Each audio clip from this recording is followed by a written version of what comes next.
Vous écoutez Pendant l'orage, un podcast présenté par Gab et Yara, deux petites meufs à la santé mentale pas folle, mais qui ont décidé que leur vie serait ouf. Comment ça va? Tu vas bien? Ça va? Alors Ça va? Carrément? Ça va. Ouais, de ouf. ouf. C'est un petit ouais ça. On dirait T'es pas. sûr que ça va? Si, ça va. Si, je t'assure. Ouais, t'inquiète. Sûr? Yes, trop bien. ok. Nickel, parfait. Super. Pendant l'orage. Saison 2, épisode 1. Qu'est-ce qui se passe dans ma tête? Aujourd'hui, on a parlé des différents troubles, du diagnostic et des aidants. Comment ça va, Yara, aujourd'hui? Ça va trop bien, je suis trop excitée de reprendre la saison 2, donc beaucoup de soleil, très contente. Et toi?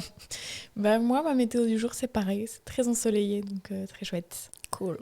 Si on commençait par la base de base, la santé mentale, qu'est-ce que c'est? Et qu'est-ce qui se passe dans ma tête? Ouais, parce qu'aujourd'hui, on revient avec un épisode hyper global sur ce que c'est la santé mentale. Et donc, selon l'OMS, c'est un état d'équilibre social, physique et mental. Donc la santé, c'est ces trois pans-là. Et c'est de ces trois mots-là dont on va parler et du moment où ça devient des troubles. Ouais, c'est ça. En fait, à la base, santé mentale, c'est un état de bien-être. C'est-à-dire que notre cerveau, il fonctionne comme il doit fonctionner dans les différentes situations. Et en fait, quand on a des troubles de santé mentale, là, c'est justement notre cerveau qui dysfonctionne dans certaines situations. Et du coup, l'état de bien-être se dégrade et ça crée des petits problèmes. Il y a 27% des gens qui sont atteints de troubles de santé mentale en France aujourd'hui. Cette année, en 2023. C'est beaucoup. Donc, on se sent légitime. On est beaucoup à ressentir les mêmes choses. Donc, on se fait aider, on en parle. Et voilà, on laisse pas ça de côté, en fait, parce que c'est important, autant que la santé physique. Exactement. Et donc, ce titre, qu'est-ce qui se passe dans ma tête? Parce que on est beaucoup à avoir traversé des épreuves de vie compliquées, ou même à sentir que depuis l'enfance, il y a quelque chose qui cloche. Et donc, c'est vrai qu'il faut avoir ce réflexe de se dire, s'il y a un mal-être quelque part, il y a forcément un moyen de le soigner, je suis forcément pas le seul. Et donc, le qu'est-ce qui se passe dans ma tête, selon nous, il doit être suivi pour que tout le monde aille mieux, d'un comment je peux faire pour que ça aille mieux, qui je vais voir, et est-ce que je dois me faire diagnostiquer ou pas, quoi. C'est ça. En fait, il y a beaucoup de différents troubles, beaucoup de différentes pathologies.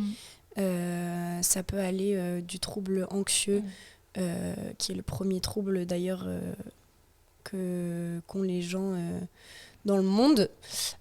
Trouble anxieux, après on a la dépression, on a des choses comme ça donc, qui reviennent assez souvent. Et en fait, ça peut aller jusqu'aux phobies, jusqu'au TCA, ça peut vraiment, en fait, ça englobe beaucoup de choses. Donc quand on sent que ça va pas, forcément, en fait, derrière, il y a énormément de mots qui peuvent être utilisés à bon ou à mauvais escient. D'où le fait de savoir si vraiment c'est un trouble psychique, si c'est une phobie, une peur, ou si, par exemple, on en a déjà discuté, mais par exemple, entre l'anxiété et le trouble anxieux, il y a une différence. Donc en fait, ça, c'est les professionnels qui peuvent nous aider à justement pouvoir mettre des mots en fait, sur ce qui se passe et sur ce qu'on ressent. Ouais, et même sur l'anxiété, comme c'est quelque chose dont on est diagnostiqués toutes les deux, en fait, il y a plein de pans du trouble anxieux. Et les TOC, ça fait partie du trouble anxieux, le syndrome du stress post-traumatique aussi. Et en fait, il peut y avoir plein de comorbidités en fait, dans une maladie mentale. Et donc c'est important, un bon diagnostic, ça permet aussi un bon soin. Toi, tu penses que c'est important de se faire diagnostiquer? Ouais, moi je pense que... Est-ce que tu penses que l'autodiagnostic est possible? Est-ce que pour toi, c'est hyper important de se faire diagnostiquer? En fait, justement, je pense que c'est très important de se faire diagnostiquer. Pas pour mettre une étiquette et vivre seulement selon une étiquette, mais parce qu'en fait, c'est primordial dans la vie de mettre des mots sur les choses pour pouvoir les comprendre et mieux les traverser. Après, l'autodiagnostic, c'est un truc qu'on voit vachement sur les réseaux sociaux. Et moi, vraiment, tous les jours, je vois des TikTok sur mon fil d'actualité TikTok. d'espèces de TikTok de 10 secondes de si vous cochez ces 5 cases, c'est sûrement que vous avez un TDAH.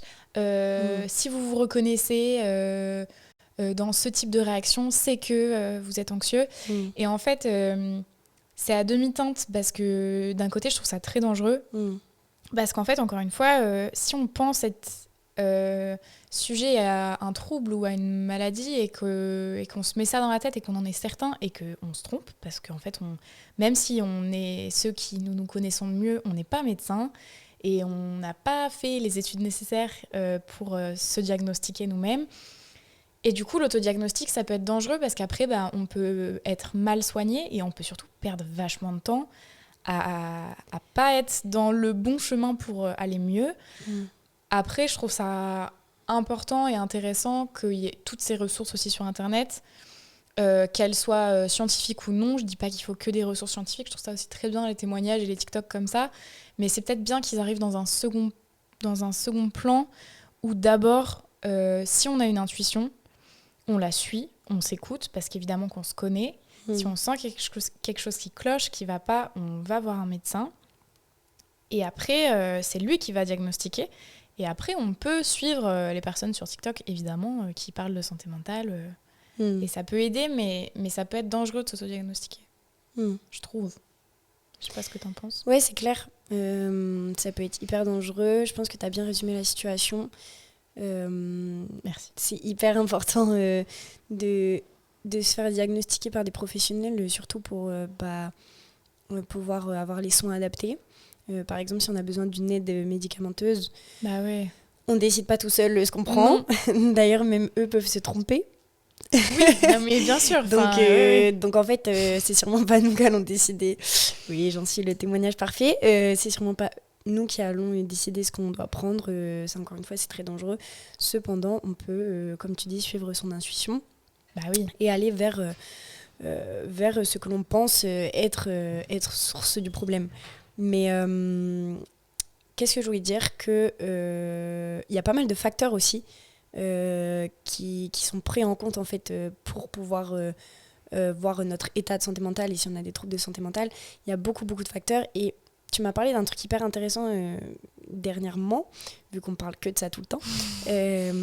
C'est-à-dire vraiment, on débattait du fait d'un professionnel qui potentiellement serait hyper important pour regrouper en fait toutes les choses importantes qui englobent la santé mentale et qui pourraient définir un état général en fait de ok, donc pas juste simplement cette étiquette là, le psychologue il dit que t'es comme ça, le psychiatre il dit que t'es comme ça et le machin dit que t'es comme ça, et c'est un des trois qui a raison, mais quelqu'un et quelque chose qui englobe un peu tout, tu vois, parce que les différentes les différents facteurs en fait qui peuvent compromettre ou améliorer ta santé mentale, en fait, c'est et ta famille, ton environnement, la société, etc.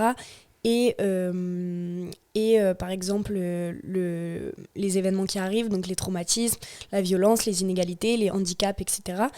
Et aussi, après, ça peut être juste ton corps, ton corps, comment il est fait, la génétique, ton potentiel émotionnel, etc. Enfin, plein de choses qui affectent en fait ou qui compromettent. J'ai une crampe.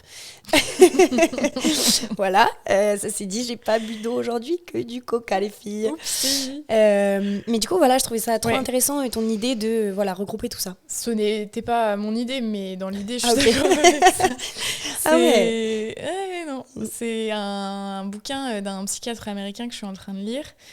Qui dit qu'en fait, ça peut être hyper dangereux d'ignorer un facteur social, par exemple, dans un diagnostic, ou d'ignorer un facteur physique dans un diagnostic, et que comme l'OMS le dit, et comme ce qu'on a dit au début de l'épisode, il faut vraiment prendre en compte sa santé mentale, physique et sociale, et pas mettre un de ces trois facteurs de côté pour avoir une bonne prise en charge.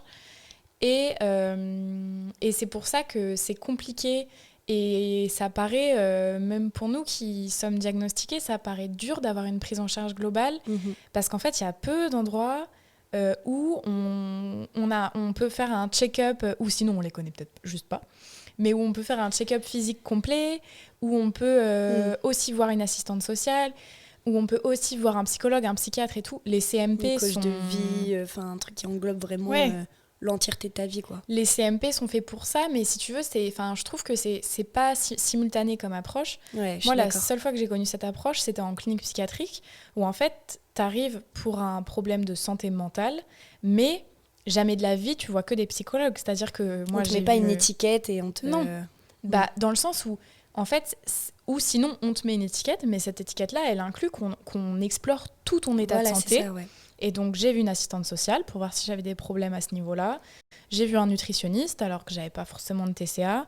Mais en fait, il y a eu un check-up complet aussi avec un coach sportif. Et puis, voilà, quoi. Et ça, c'est chouette de pouvoir se dire, bah, en fait, la santé mentale, ça dépend pas que de ce qu'on pense dans la tête. Et parfois, elle s'exprime d'ailleurs d'abord par des problèmes de santé physique. Et c'est pour ça que peut-être la meilleure personne à aller voir, C'est un art thérapeute. C'est nous. Je m'y attendais pas du tout. C'est nous, les filles. Envoyez-nous un mail à www. Ah bah non, c'est pas Non. ça les adresses. Non. Pas du tout. Non, c'est un généraliste, Yara. Oui, ah, pardon. Parce qu'un généraliste en qui vous avez confiance et qui est assez ouvert d'esprit pour parler de santé mentale, parce qu'il y en a certains qui sont encore pas très à jour, et bah normalement, lui, il peut vous orienter. Et voilà. Ouais, donc on n'hésite pas à aller voir des gens, à se faire aider. Et qui on va voir médecin généraliste, c'est un peu la base, parce que lui, normalement, il est censé, même s'il ne connaît pas grand-chose, au moins vous orienter en fait, vers des professionnels qui peuvent vous accueillir. Donc si jamais vous êtes un peu perdu et vous ne savez pas trop où aller, déjà, ça, c'est la base. Et après, tout ce qui est psychologue, psychiatre, etc., professionnels de santé.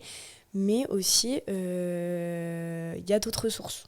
Il y a d'autres ressources, il y a des assos que vous pouvez contacter, il y a des CMP, c'est des centres médico-psychologiques, ça existe absolument partout, dans toutes les villes. Et dans ces centres-là, vous commencez par voir un ou une infirmier, infirmière. Et donc, c'est aussi une personne qui va pouvoir vous orienter vers une aide de santé, liée à la santé physique, mentale ou sociale, qui va pouvoir vous prendre en charge.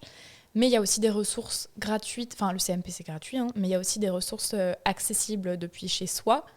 On va vous faire un post Insta, je pense, avec pas mal de choses qui permettent justement de comprendre un diagnostic, de se faire diagnostiquer, qui répertorient aussi des numéros, des lignes d'écoute, des sites internet qui peuvent aider à creuser un peu un diagnostic qu'on vient de recevoir. Ouais, j'ai découvert un site il n'y a pas longtemps, Insta. c'est Psycom. Je pense que c'est hyper important, je pense que c'est un site hyper pertinent sur lequel vous pouvez aller. Ça répertorie un peu beaucoup de choses, beaucoup d'informations, beaucoup de prévention, beaucoup de qu'est-ce qui se passe et qui on va voir partout en France. Et je pense que c'est hyper important les sites comme ça parce que ça peut vraiment vous guider. Ça peut vraiment vous guider et c'est hyper pertinent et c'est des sites officiels qui vont pas vous dire de bêtises. Ouais, exactement, parce qu'il faut checker quand même ces ressources parce que Internet c'est en même temps notre meilleure copine et en même temps parfois elle nous ment un peu. C'est l'anxiété ta meilleure copine, n'oublie pas. Oui, c'est vrai, je sais pas pourquoi je dis ça. Non, mais il faut checker ses sources. Après, nous, les ressources qu'on va vous donner, c'est des ressources en lesquelles on a confiance et qui nous parlent et qui, du coup, ont des liens forcément avec nous, nos pathologies et nos diagnostics. Parce que, du coup, pour faire un petit rappel là-dessus, s'il y a des nouveaux qui viennent d'arriver sur cette saison 2 de Pendant l'orage, moi, j'ai un diagnostic de syndrome du stress post-traumatique. Moi aussi. Ouais. Copine. Copine. Et avec ça, bien sûr, ma copine, du coup, l'anxiété avec plusieurs troubles anxieux. J'ai des TOC, j'ai une phobie de l'impulsion et tout. Enfin, il y a plusieurs choses. Moi, pareil.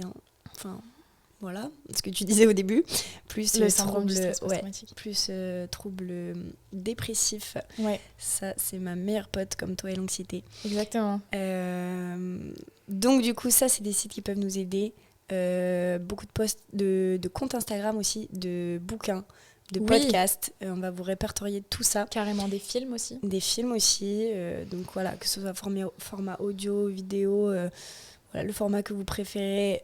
Quand vous avez, comme nous, des petits troubles de concentration, ben oui, il y a forcément un format qui est plus facile pour vous. Ouais. Et surtout, n'oublie pas, rappel très important, les lignes d'écoute pour les urgences. Ouais, le 15, parce que donc, c'est vraiment une urgence. Le 15, voilà, si vraiment vous êtes en PLS. Et si vous êtes en PLS, mais que vous avez envie de parler à des gens qui sont là pour tel thème précisément. Vous tapez ligne d'écoute violence, ligne d'écoute suicide, ligne d'écoute crise d'angoisse, peu importe. Et il y a des gens qui sont là pour ça. Donc on se sent toujours légitime de les appeler parce que si on a envie de les appeler, c'est qu'on est légitime. Du coup, on n'hésite pas. Ils sont là pour ça. Et voilà, encore une fois, sur Psycom, tous les numéros sont répertoriés.